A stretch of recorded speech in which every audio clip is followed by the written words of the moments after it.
Hello and welcome to Microsoft's new flight simulator as we fly over the city of Inverness in Scotland, which is where I actually grew up.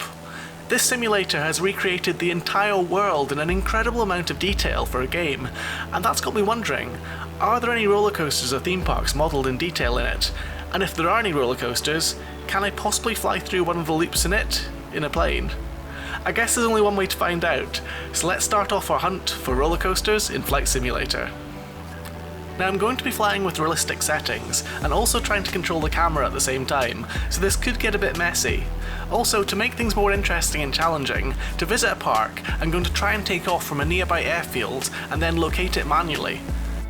Now, as I said, the entire world is modelled in this game, so we could pick anywhere to start with.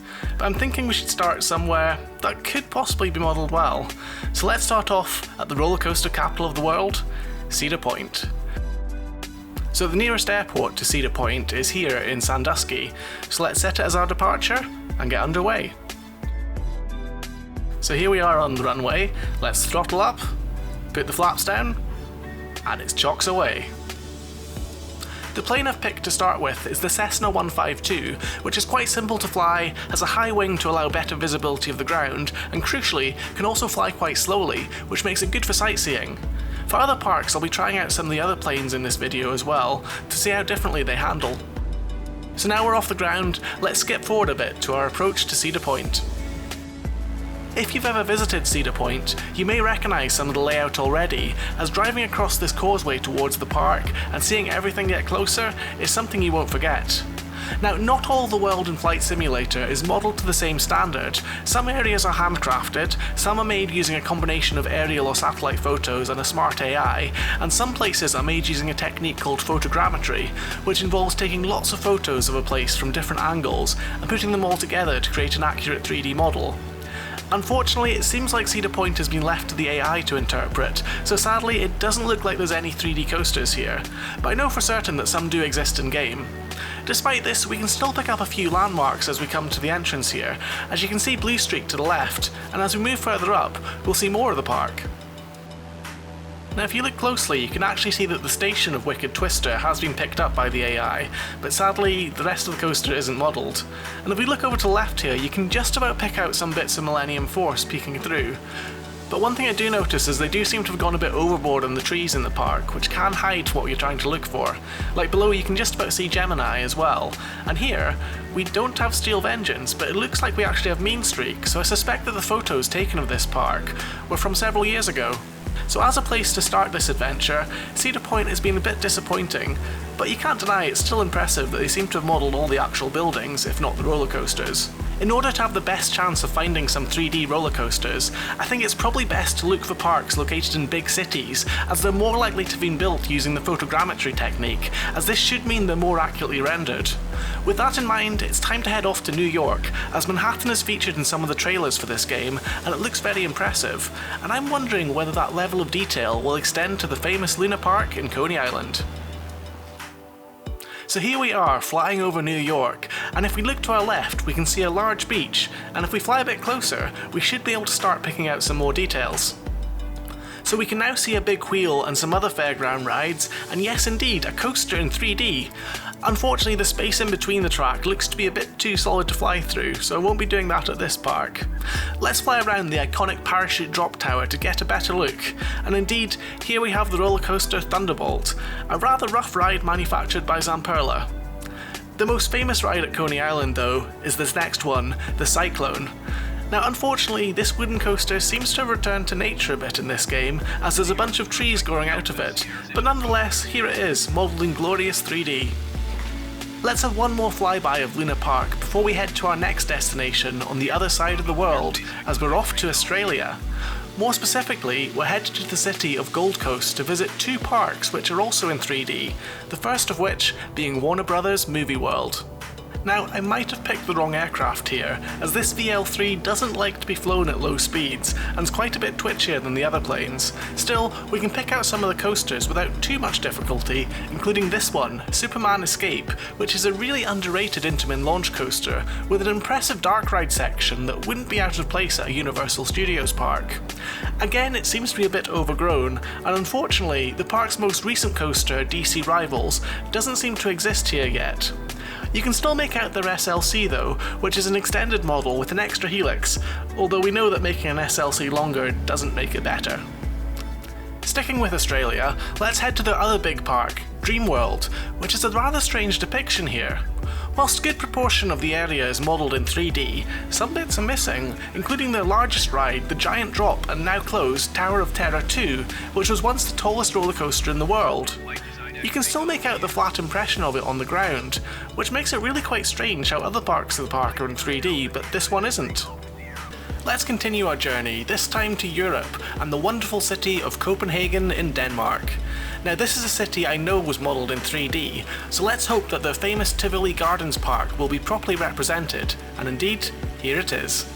Tivoli Gardens is a beautiful park with a few unique rides and a couple of coasters, including this red one here called Daemonen. It's probably the most compact B&M coaster they've ever made, but it's still great fun. It also has Rutschebanen, which is a little trickier to make out because of its theming, but has the honour of being the oldest operating roller coaster in Europe, and the third oldest in the whole world. Tivoli Gardens is a fantastic place to fly around in game, as it's got an incredible level of detail, just like the rest of the city of Copenhagen, which is realised far better than many other cities.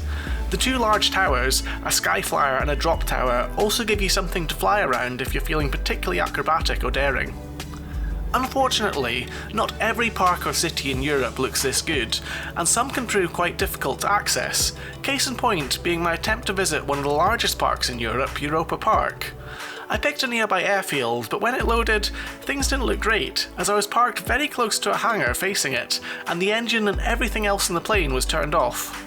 This plane didn't look too complicated though, so I figured I could probably get it turned on. So after looking around and flicking as many switches as I could to get it working, I eventually found the starter, which didn't work. I was starting to wonder whether my plane might need a jump start or something, as there didn't seem to be any more buttons I could press to try and fix it, but I eventually figured out that the engine wasn't getting any fuel, because the fuel switch was far too well hidden above my head. Oh well, once I had the engine running, it was time to make a very careful turn to avoid hitting the hangar, and soon enough, I was off. I was actually able to navigate there by using some of the roads that I recognised from when I actually drove to Europa Park, and it was interesting to see that they have Atlantica, the park's new water park, visible and under construction.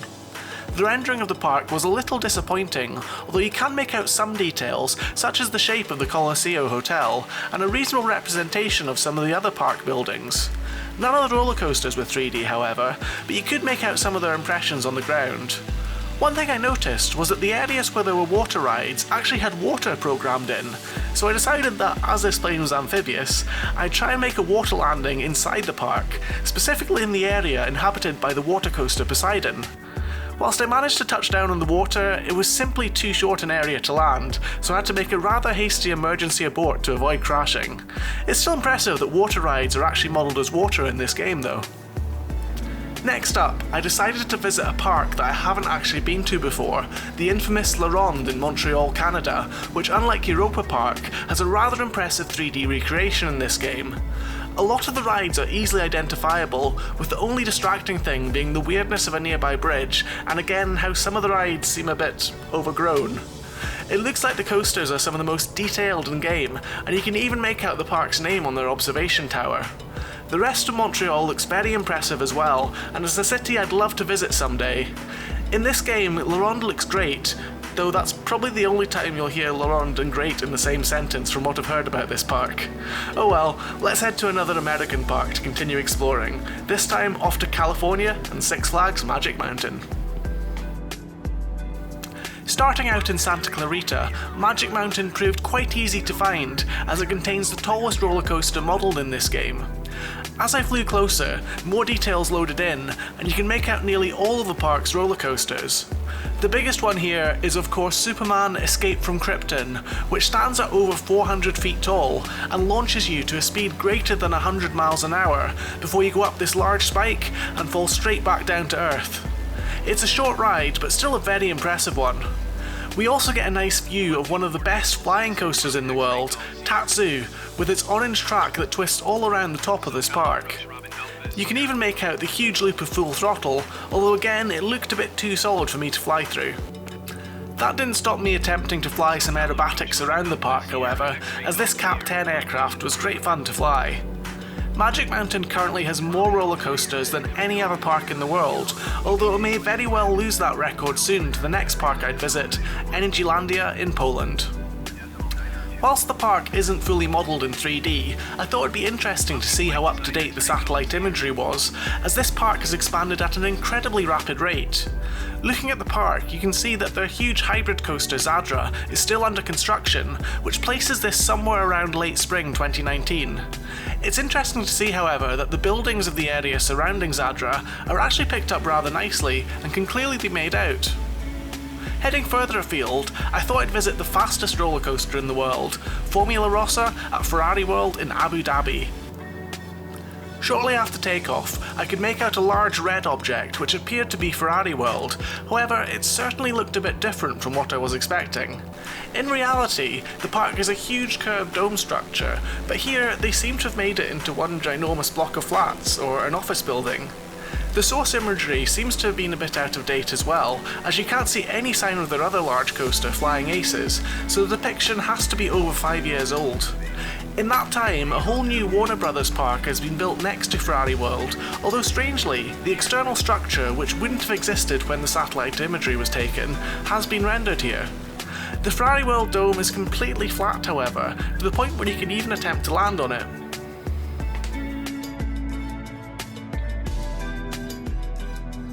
Continuing my quest to find some part of a roller coaster I could either fly through or under, I paid a visit to Six Flags Over Georgia in Atlanta, which is another really nicely rendered park.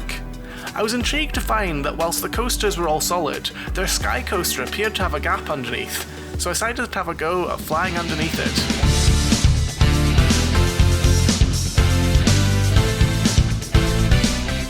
it. Unsuccessfully.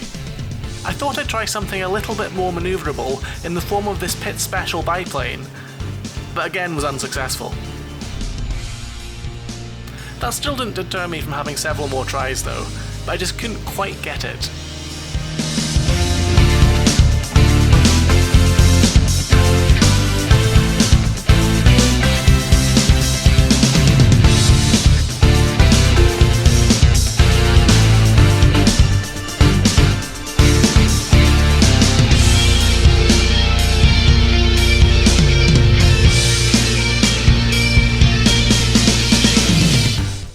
To cheer myself up, I decided to take a trip to the happiest place on Earth, or one of them at least, with Disneyland in California. This is another area that has superb detail, and you can clearly make out lots of parts of the park, including Big Thunder Mountain Railroad, Sleeping Beauty Castle, Matterhorn bobsleds, and Space Mountain. Disney California Adventure next door is also accurately recreated, and you can pick out lots of attractions including Disney's longest roller coaster and the 9th longest coaster in the world, California Screaming, seen here before it's rethemed to Incredicoaster. It's also really interesting to see what the Cars ride looks like from above, and to check out all the other hidden backstage areas of Disney that you're not normally meant to see. As I was already in Anaheim, I also decided to check out Knott's Berry Farm, as it was just a couple of minutes flight away. This is a park that I've visited several times, and it's got a great selection of roller coasters. From the air, the one that intrigued me most however was Accelerator, seen here in bright pink, as the top hat appeared to have space underneath it, and it may be possible to fly through. It would sure be a tight squeeze, but I had to give it a go. I was starting to suspect, however, that the collision detection may not allow me to do this, even with perfect flying, so I paused right before I was about to go through it, and whilst there seemed to be plenty of room on either side, it still said I crashed. Oh well, I guess I won't be flying under any roller coasters for now. Let's finish this trip with a visit to one of the most spectacular cities for low-level flying, Las Vegas, as it's got several roller coasters we should be able to find. Flying down the strip looks pretty amazing, especially if you've visited this place in real life. It's not long until we come to our first coaster though, the Big Apple coaster at New York Casino. It's kind of strange here that the hotel is modelled in lots of detail, but the coaster has remained flat on the roof. There's finer details such as the recreation of the Statue of Liberty, but the coaster just appears as a flat texture. It's a bit disappointing. There's more coasters to be found in Las Vegas though, however they're a bit trickier to see. Continuing to fly down the strip past many famous casinos you may recognise from films, we eventually come to Circus and the Adventure Dome. Now sadly the dome is too opaque to see through in this game, so you'll have to trust me when I say there's 2 roller coasters inside. At the end of the strip is the Stratosphere Tower, which used to have a roller coaster on top of it, but this was removed back in 2005. Now you can actually find one more roller coaster in Las Vegas in this game, but it may not be quite what you expect. Nearby to the Luxor Casino, we can find the parts to Speed the Ride, which used to operate at the NASCAR Cafe until its closing. Supposedly, there were plans to rebuild this coaster, but they've sadly stalled, although hopefully one day it will return. I decided to take a closer look and land nearby the parts of this coaster, but my landing wasn't so good. They say if you can walk away from a landing, it's a good landing, and if you can use the plane the next day, it's an outstanding landing. So let's file this one under good landings. So there we have it, a little tour of some of the roller coaster offerings in Flight Simulator. If you've enjoyed this video, why not take a look at some of my VR series or some of the other coaster videos I've made. For now, I've been RollercoasterDavid, thanks so much for watching, and I'll see you again in another video very soon.